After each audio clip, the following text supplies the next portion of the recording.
Hi my YouTube family, welcome back to new vlog. Bagur ಕುಟುಂಬಕ್ಕೆ ಎಲ್ಲರಿಗೂ ಸ್ವಾಗತ. ಎಲ್ಲರೂ ಹೇಗಿದ್ದೀರಾ ಕಮೆಂಟ್ ಬಾಕ್ಸಲ್ಲಿ ತಿಳಿಸಿ. ಇವತ್ತಿನ ವ್ಲಾಗು ತುಂಬ ಚಿಕ್ಕದಾಗಿ ಇರುತ್ತೆ. ನನ್ನ ಮಗನ ಬರ್ಡೇ ಸೆಲೆಬ್ರೇಷನ್ ಹೆಂಗೆ ಮಾಡಿದ್ವಿ ಅಂತ ಒಂದು ಪುಟಾಣಿ ವ್ಲಾಗ್ನ ನಾನು ಅಪ್ಲೋಡ್ ಮಾಡ್ತಾಯಿದ್ದೀನಿ. ಇದು ಬರ್ತ್ಡೇ ಹಿಂದಿನ ದಿನ ನೋಡಿ, ಅಮ್ಮನ ಸ್ಟಿಕ್ಕರ್ ಕಿತ್ಕೊಂಡು ಅವನ ಹಣೆಗೆ ಇಟ್ಕೊಂಡಿದ್ದಾನೆ. ಫುಲ್ಲು ಒಟ ನಾನಿದ್ರೆ ನನ್ನ ಹಣೆಯಲ್ಲೂ ಬಿಡಲ್ಲ ಸ್ಟಿಕ್ಕರು. ಅಮ್ಮ ಬಂದಿದ್ರಲ್ಲ, ಅವ್ರ ಹಣೆಯಲ್ಲಿ ಕಿತ್ಕೊಂಡು ಇಟ್ಕೊಂಡಿದ್ದ. ಪಾಪುಗೆ ನೆಕ್ಸ್ಟ್ ಡೇ ಹಾಕೋದಕ್ಕೆ ಅಂತ ಹೇಳ್ಬಿಟ್ಟು ನಾನೇ ಒಂದು 3 ಸೆಟ್ ರೆಡಿ ಮಾಡಿಟ್ಟಿದ್ದೆ. ಒಂದು ಬೆಳಗ್ಗೆ ಈ ಥರ ವೈಟ್ ಆ್ಯಂಡ್ ವೈಟ್ ಹಾಕೋಣ ಅಂತ ಅಂದ್ಬಿಟ್ಟು ಕಾರ್ಡ್ ಸೆಟ್ ಥರ.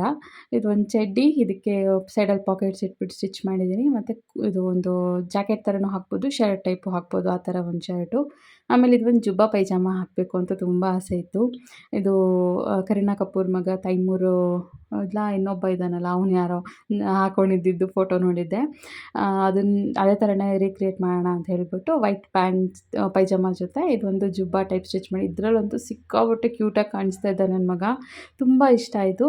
ಮತ್ತು ಇದು ಪ್ಯಾಂಟು ಕೂಡ ಅಷ್ಟೇ, ನಾನು ಯಾವಾಗಲೂ ಸ್ಟಿಚ್ ಮಾಡೋದು ಲಾಂಗ್ ಸ್ಟಿಚ್ ಮಾಡಿಬಿಡ್ತಿದ್ದೆ. ಈ ಸಲ ಬೇಕು ಅಂತಲೇ ಸ್ವಲ್ಪ ಶಾರ್ಟಾಗಿ ಸ್ಟಿಚ್ ಮಾಡಿದ್ದೀನಿ. ಅವ್ನಿಗಂತೂ ಫಿಟ್ಟಿಂಗ್ ಸಖತ್ತಾಗಿ ಕಾಣಿಸ್ತಾ ಇತ್ತು.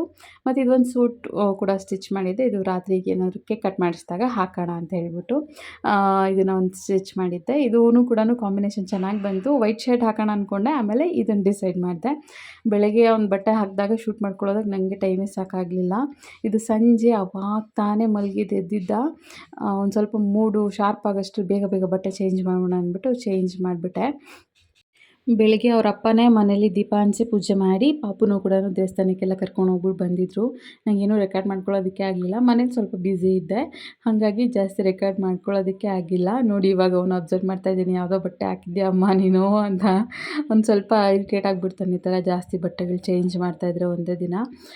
ಸ್ವಲ್ಪ ಅವನಿಗೆ ಸಿಟ್ಟು ಕೂಡ ಬೇಗ ಬಂದುಬಿಡುತ್ತೆ ಬಟ್ಟೆ ವಿಷಯದಲ್ಲಿ. ಯಾವ ಬಟ್ಟೆನೂ ಚುಚ್ಚಬಾರ್ದು, ಯಾವುದು ಎಲ್ಲೂ ಒತ್ತಬಾರ್ದು, ಆ ಥರದ ಬಟ್ಟೆಗಳು ಹಾಕ್ಕೊಳ್ಳೋದಕ್ಕೆ ಇಷ್ಟಪಡ್ತಾನೆ ಜಾಸ್ತಿ. ಆಮೇಲೆ ಇದು ಯಜಮಾನ್ರು ಇನ್ನೇನು ಕೇಕ್ ಕಟಿಂಗ್ ಆಗೋ ಟೈಮಲ್ಲಿ ಪಾಪುಗೂ ಕೂಡ ಎಲ್ಲ ನಾನು ಸೂಟಲ್ಲಿ ಹಾಕಿ ರೆಡಿ ಮಾಡಿ ಇಟ್ಟಿದ್ದೆ. ಅಷ್ಟರಲ್ಲಿ ಎಲ್ಲರಿಗೂ ಕೂಡ ಫೋನ್ ಮಾಡಿ ಕರೆದಿದ್ದೆ. ಹತ್ರ ಇರೋರಿಗೆ ಮಾತ್ರ ಕರೆದ್ವಿ, ಜಾಸ್ತಿ ಜನಕ್ಕೆ ಹೇಳೋದಕ್ಕಾಗಲಿಲ್ಲ. ಮತ್ತು ಬರ್ಡೇ ಇವತ್ತು ಈ ಥರ ಸೆಲೆಬ್ರೇಟ್ ಮಾಡಬೇಕು ಅಂತಲೂ ಕೂಡ ಅಂದ್ಕೊಂಡಿರಲಿಲ್ಲ, ಸಡನ್ನಾಗಿ ಪ್ಲ್ಯಾನ್ ಆಯಿತು. ಒಂದು 5 ಗಂಟೆ ಹಂಗೆ ಪ್ಲ್ಯಾನ್ ಮಾಡಿದ್ದು ನಾವು. ಒಂದು ಸ್ವಲ್ಪ ಏನಾದರೂ ಮಾಡಿಬಿಟ್ಟು ಅಡುಗೆ ಮಾಡಿಬಿಟ್ಟು ಹತ್ರ ಇರೋರನ್ನ ಕರೆಯೋಣ ಅಂತ ಹೇಳ್ಬಿಟ್ಟು, ಮಕ್ಳನ್ನ ಕರೆಯೋಣ ಮೇಯ್ನಾಗಿ ಅಂತ ಅಂದ್ಕೊಂಡಿದ್ದು. ಸರಿ ಅಂದ್ಬಿಟ್ಟು ಮಕ್ಳು ಯಾರ್ಯಾರು ಅಕ್ಕಪಕ್ಕ ಇದ್ದರು ಎಲ್ರಿಗೂ ಕೂಡ ಕರೆದು ಆಮೇಲೆ ಕೇಕ್ ಕಟಿಂಗ್ ಮಾಡಿಸಿದ್ವಿ. ತುಂಬ ಸಿಂಪಲ್ಲಾಗಿ, ಮನೆಯವರು ಅಷ್ಟೇ. ಅಪ್ಪ ಕೂಡ ಬರೋದಕ್ಕಾಗಲಿಲ್ಲ, ಅಜ್ಜಿನೂ ಕೂಡ ಕರ್ಕೊಂಬರೋಕ್ಕಾಗಲಿಲ್ಲ. ಇಲ್ಲ ಹತ್ರದಲ್ಲಿ ಎಷ್ಟು ಜನ ಬರೋದಕ್ಕಾಯಿತು ಅಷ್ಟೇ ಜನ ಎಲ್ಲರೂ ಕೂಡ ಇವಾಗ ಸೆಲೆಬ್ರೇಟ್ ಮಾಡ್ತಾಯಿದ್ದೀವಿ. ಮತ್ತು ಇನ್ನೊಂದು ಗುಡ್ ನ್ಯೂಸ್ ಇದೆ, ನಿಮ್ಗೆ ಆಮೇಲೆ ಹೇಳ್ತೀನಿ, ಲಾಸ್ಟಲ್ಲಿ ಹೇಳ್ತೀನಿ ಆಯಿತಾ. ಇವಾಗೆಲ್ಲ ಕೇಕ್ ಕಟಿಂಗ್ ಎಲ್ಲ ಮಾಡಿದ್ವಿ. ಅಡುಗೆನೂ ಕೂಡ ಮಾಡಿದ್ದೆ ನಾನು. ಇದು ಮಶ್ರೂಮ್ದು ಪುಲಾವ್ ಒಂದು ಮಾಡಿದ್ದೆ, ಆಮೇಲೆ ಚಿಕನ್ ಪೆಪ್ಪರ್ ಫ್ರೈ ಮತ್ತು ಚಾಪ್ಸ್ ಕೂಡ ಮಾಡಿದ್ದೆ, ಆಮೇಲೆ ಮೊಸರು ಬಜ್ಜಿ. ಯಜಮಾನ್ರು ಜಿಲೇಬಿ ಕೂಡ ತೊಗೊಂಬಂದಿದ್ರು. ಇಷ್ಟೇ ಅಡುಗೆ, ಜಾಸ್ತಿ ಎಲ್ಲ ಮಾಡೋದಕ್ಕೆ ಹೋಗಲಿಲ್ಲ, ಸ್ವಲ್ಪನೇ ಸಿಂಪಲ್ಲಾಗಿ ಮಾಡೋಣ ಅಂದ್ಬಿಟ್ಟು ಮಾಡಿದ್ದೆ. ಮತ್ತು ಮೊಟ್ಟೆ ಕೂಡ ಬೇಯಿಸಿದ್ದೆ. ಅಷ್ಟೇ, ಸಿಂಪಲ್ಲಾಗಿ ಮಾಡಿ ಎಲ್ರಿಗೂ ಊಟಕ್ಕೆ ಕೊಟ್ವಿ. ಚೆನ್ನಾಗಿತ್ತು, ಸಿಂಪಲ್ಲಾಗಿ ಸೆಲೆಬ್ರೇಷನ್ ಮಾಡಿದ್ದು. ಮತ್ತು ಡೆಕೋರೇಟ್ ಮಾಡೋಕ್ಕೂ ಕೂಡ ನನಗಾಗಲಿಲ್ಲ. ಮತ್ತು ಇನ್ನೊಂದು ಏನಪ್ಪ ಅಂತಂದರೆ, ಡೆಕೋರೇಟ್ ಮಾಡಿದ್ರೆ ಗ್ರ್ಯಾಂಡಾಗೇ ಮಾಡಬೇಕು. ಸುಮ್ಮನೆ ಸಿಂಪಲ್ಲಾಗಿ ಮನೇಲಿ ಮಾಡಿದ್ರೆ ಏನು ಚೆನ್ನಾಗಿರುತ್ತೆ ಅಂದ್ಬಿಟ್ಟು ನಾನು ಅಷ್ಟೊಂದು ಇದು ತೋರಿಸ್ಲಿಲ್ಲ. ಮತ್ತು ಇಷ್ಟು ಚೆನ್ನಾಗಿ ಸೆಲೆಬ್ರೇಟ್ ಮಾಡಬೇಕು ಅಂತಲೂ ಅಂದ್ಕೊಂಡಿರಲಿಲ್ಲ, ಸಿಂಪಲ್ಲಾಗಿ ಮನೇಲಿ ಮಾಡ್ಕೊಳ್ಳೋಣ ಅಂತಲೇ ಅಂದ್ಕೊಂಡಿದ್ದಿದ್ದು. ಆಮೇಲೆ ಈ ಥರ ಸೆಲೆಬ್ರೇಟ್ ಮಾಡಿದ್ವಿ ನನ್ನ ಮಗನ ಬರ್ತ್ಡೇನ. ಮತ್ತು ಇನ್ನೊಂದು ಆಸೆ ಇತ್ತು ನನಗೆ, ಬೆಳಗ್ಗೆಯಿಂದ ಸಂಜೆ ಗಂಟ ನಾನು ಸ್ಟಿಚ್ ಮಾಡಿರೋ ಬಟ್ಟೆನೇ ಹಾಕ್ಕೋಬೇಕು ಅವನು ಅಂತ ಹೇಳ್ಬಿಟ್ಟು. ಹಾಗೇ ಮಾಡಿದೆ ಕೂಡ. ಬೆಳಗ್ಗೆ ಒಂದು ಸೆಟ್ಟು, ಒಂದು ಫೋಟೋ ಹಾಕ್ತೀನಿ ನಿಮಗೆ, ಎಷ್ಟು ಚೆನ್ನಾಗಿ ಕಾಣಿಸ್ತಿದ್ದ 3 ಸೆಟ್ಟಲ್ಲೂ ಕೂಡ ಅಂತ ಹೇಳ್ಬಿಟ್ಟು. ಸೂಪರಾಗಿ ಕಾಣಿಸ್ತಿದ್ದ ನನ್ನ ಮಗ. ನನಗಂತೂ ನಾನು ಸ್ಟಿಚ್ ಮಾಡಿ ಹಾಕಿದ್ದಂತೂ ತುಂಬ ಖುಷಿಯಾಯಿತು. ಇನ್ನೊಂದು ಏನಪ್ಪ ಅಂತಂದರೆ, ಹೆಣ್ಮಗು ಬೇಕು ಅಂತ ನಾನು ಇದಕ್ಕೇ ಆಸೆ ಜಾಸ್ತಿ ಪಡ್ತಾ ಇದ್ದಿದ್ದು. ನಂಗೆ ಇಷ್ಟ ಇರೋ ಥರ ಬಟ್ಟೆಗಳನ್ನ ಸ್ಟಿಚ್ ಮಾಡಿ ಅವ್ನಿಗೆ ಹಾಕ್ಬೋದಲ್ಲ ಅಂತ ಹೇಳ್ಬಿಟ್ಟು. ಗಂಡು ಮಗು ಆಗಿದ್ದರಿಂದ ಇವಾಗ ಗಂಡು ಮಕ್ಕಳು ಬಟ್ಟೆ ಕೂಡ ಸ್ಟಿಚ್ ಮಾಡೋದನ್ನು ಕಲಿತು ಅವನಿಗೆ ಸ್ಟಿಚ್ ಮಾಡಿ ಹಾಕ್ತಾಯಿದ್ದೀನಿ. ತುಂಬ ಖುಷಿಯಾಯಿತು ಅವನಿಗೆ ನಾನು ಹೊಲ್ದಿದ್ದ ಬಟ್ಟೆ ಹಾಕಿ ನೋಡಿ.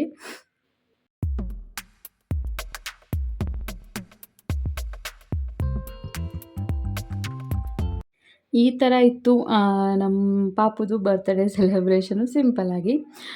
ಆಮೇಲೆ ಎಲ್ಲರೂ ಕೂಡ ಆರಾಮಾಗಿ ಕೂತ್ಕೊಂಡು ಊಟ ಮಾಡಿದ್ರು.